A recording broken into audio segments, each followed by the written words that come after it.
ಇವತ್ತಿನ ದಿನದಲ್ಲಿ ಸತ್ತವರಾದ್ರೂ ವಾಪಸ್ ಬರ್ಬಹುದೇನೋ, ಆದ್ರೆ ನೀವು ಯಾರಿಗೆ ಕೊಟ್ಟಿರ್ತೀರಲ್ಲ ಆ ಸಾಲ ಮಾತ್ರ ವಾಪಸ್ ಬರಲ್ಲ. ಇದು ಸತ್ಯ.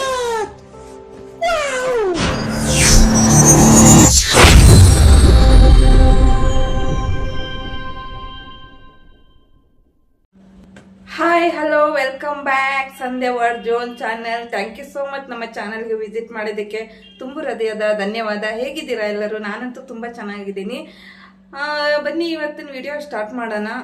ಇವತ್ತಿನ ವಿಡಿಯೋ ಟಾಪಿಕ್ ಗೊತ್ತಿರ್ಬೋದು, ತಮ್ಮನೇಲ್ ಎಲ್ಲ ನೋಡಿದ ತಕ್ಷಣ ಗೊತ್ತಾಗಿರ್ಬೋದು. ಏನಪ್ಪ ಇವಳು ಎಲ್ಲರಿಗೆ ಎಷ್ಟು ಸಾಲ ಕೊಟ್ಟಿದ್ದಾಳಪ್ಪ, ಈ ಥರ ಮಾತಾಡ್ತಾ ಇದ್ದಾಳೆ ಅಂತ ಅನ್ಕೋಬೇಡಿ. ಜೀವನ ಅಂದಮೇಲೆ ಎಲ್ಲರಿಗೂ ಒಂದಲ್ಲ ಒಂದು ಕಾಲ ಬಂದೇ ಬರುತ್ತೆ. ಒಬ್ಬರಿಗೆ ಒಂದೊಂದು ಕಷ್ಟದಲ್ಲಿ ಸಹಭಾಗಿಯಾಗುವಂಥ ಒಂದು ಸಂದರ್ಭ ಎಲ್ಲರಿಗೂ ಬಂದೇ ಬರುತ್ತೆ. ಇವತ್ತು ನಾನು ಸಾಲ ಕೊಡ್ಬೋದು, ಇಲ್ಲ ನನಗೆ ಇನ್ನೊಬ್ಬರ ಹತ್ರ ಸಾಲ ಇಸ್ಕೊಳ್ಳುವಂಥ ಪರಿಸ್ಥಿತಿ ಬರ್ಬೋದು. ಅದು 1 ರೂಪಾಯಿ ಆಗಿರ್ಬಾರ್ದು ಅಥವಾ 1 ಲಕ್ಷ ಆಗಿರ್ಬೋದು. ಹಾಗಾಗಿ ಕಷ್ಟ ಸುಖ ಅಂದಮೇಲೆ ಜೀವನದಲ್ಲಿ ಸಾಲ ಮಾಡುವಂಥ ಒಂದು ಪರಿಸ್ಥಿತಿ ಎಲ್ಲರಿಗೂ ಬಂದೇ ಬರುತ್ತೆ. ಆದರೆ ಆ ಸಾಲನ ಯಾವ ರೀತಿ ನಾವು ಮಾಡಬೇಕು ಅನ್ನೋದು ನಮ್ಮಲ್ಲಿ ಮುಖ್ಯ ಆಗಿರುತ್ತೆ. ನಾವು ಯಾವ ರೀತಿ ಸಾಲ ಪಡ್ಕೋಬೇಕು, ಯಾವ ರೀತಿ ಸಾಲ ತೀರಿಸ್ಬೇಕು ಅನ್ನುವಂಥದ್ದು ಅತಿ ಮುಖ್ಯವಾಗಿರುತ್ತೆ.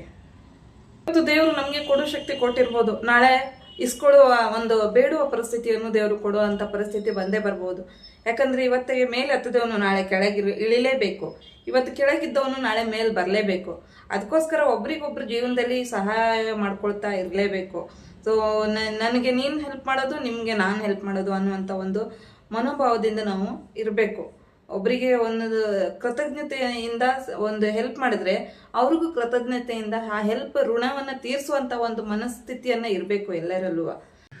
ಕೆಲವೊಬ್ರು ಹೇಗೆ ಅಂದರೆ ಸತ್ತವರಾದ್ರೂ ವಾಪಸ್ ಬರ್ತಾರೇನೋ, ಆದರೆ ಅವ್ರಿಗೆ ಕೊಟ್ಟಿರೋ ಸಾಲ ಮಾತ್ರ ವಾಪಸ್ ಕೊಡಲ್ಲ ಅಂತ ಜಾಯ್ಮಂದವ್ರು. ಯಾಕೆ ಅಂತಂದರೆ ಕೊಡುವಾಗ ಅಯ್ಯೋ ನನ್ನ ಮಕ್ಕಳಿಗೆ ಅಡ್ಮಿಷನ್ ಮಾಡಬೇಕು, ಅಯ್ಯೋ ನನ್ನ ಫ್ಯಾಮಿಲಿಗೆ ಹುಷಾರಿಲ್ಲ, ಹಾಸ್ಪಿಟ್ಲದು ಖರ್ಚಿದೆ, ಪ್ಲೀಸ್ 1 ವಾರ ಬಿಟ್ಟು ಕೊಡ್ತೇನೆ, 1 ತಿಂಗಳ ಬಿಟ್ಟು ಕೊಡ್ತೇನೆ, 1ನೇ ತಾರೀಕಿಗೆ ಖಂಡಿತವಾಗಿ ಕೊಟ್ಬಿಡ್ತೇನೆ ಅಂತ ಹೇಳ್ತಾರೆ. ಮಾಡ್ತಾರೆ, ರಿಸೀವ್ ಮಾಡ್ತಾರೆ. ಕೇಳಿದಾಗ 2-3 ಸಲ ರಿಸೀವ್ ಮಾಡ್ತಾರೆ. ಇನ್ನು ನೆಕ್ಸ್ಟ್ ಕೇಳ್ತಾ ಇದ್ರೆ ನಿಮ್ಮ ಮೊಬೈಲ್ ನಂಬರೇ ಬ್ಲಾಕು, ಇಲ್ಲ ಸ್ವಿಚ್ ಆಫು, ಅಥವಾ ಮನೆಗೆ ಹೋದರೆ ಮನೆಗೆ ಬಾಗಿಲ ಬೀಗ ಹಾಕಿರ್ತಾರೆ ಅಂತ ಒಂದು ಜನ ಇರ್ತಾರೆ. ಇಂಥವ್ರ ಮಧ್ಯ ಭಾರಿ ಬೇಜಾರಾಗತ್ತೆ ಈ ಥರ ಮಾಡೋದು.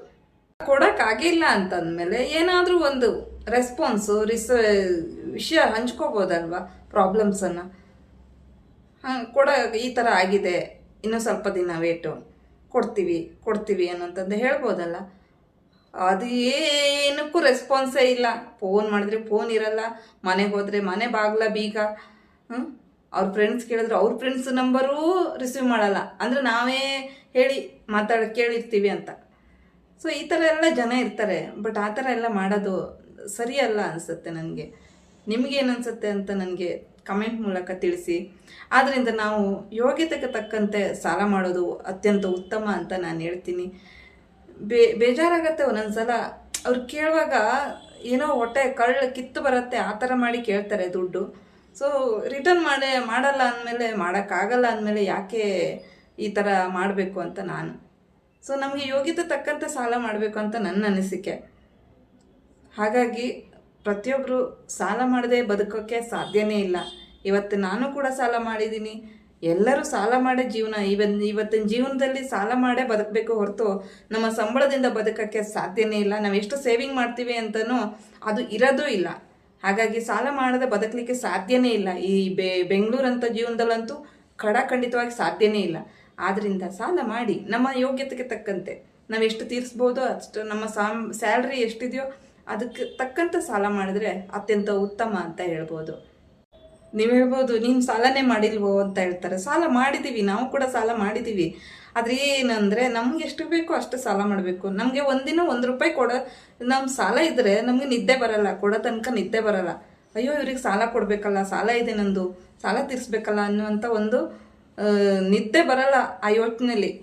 ಹಾಗಾಗಿ ಇವತ್ತು ನಾವು ಸಾಲ ತಗೊಳ್ಬೋದು ಅಥವಾ ನಾವು ಕೊಡುವಂಥ ಪರಿಸ್ಥಿತಿ ಬರ್ಬೋದು. ಯಾಕೆಂದರೆ ಇವತ್ತು ನಾವು ಮೇಲಿದ್ದವರು ನಾಳೆ ಕೆಳಗೆ ಬೀಳಲೇಬೇಕು, ಇವತ್ತು ಕೆಳಗಿದ್ದವರು ನಾಳೆ ಮೇಲೆ ಬರಲೇಬೇಕು. ಅದಕ್ಕೋಸ್ಕರ ಯಾರು ಏನು ಜಂಬ ಅಂತ ಹೇಳ್ಕೊಳ್ಳೋದಲ್ಲ. ಸೊ ನಮಗೆ ಎಷ್ಟಾಗುತ್ತೋ ಅಷ್ಟು ಅಂತ ಸಾಲ ಮಾಡಬೇಕು ಅಂತ ನಾನು ಹೇಳೋದು. ಇವತ್ತಿನ ವಿಡಿಯೋ ಇಷ್ಟ ಆದರೆ ಲೈಕ್ ಮಾಡಿ, ಶೇರ್ ಮಾಡಿ. ನಾನೇನು ಹೇಳಿದ್ರಲ್ಲಿ ತಪ್ಪಿದ್ರೆ ಕಮೆಂಟ್ ಮಾಡಿ ನನಗೆ ತಿಳಿಸಿ. ಅದರಿಂದ ಈ ವಿಡಿಯೋನ ಕೊನೆ ತನಕ ನೋಡಿದವರಿಗೆ ತುಂಬು ಹೃದಯದ ಧನ್ಯವಾದ. Thank you. ಮತ್ತೆ ಇನ್ನೊಂದು ವಿಡಿಯೋ ಜೊತೆ ನಿಮ್ಮೊಂದಿಗೆ ಬರ್ತೀನಿ. ಅಲ್ಲಿವರೆಗೂ ನನ್ನ ಧನ್ಯವಾದ.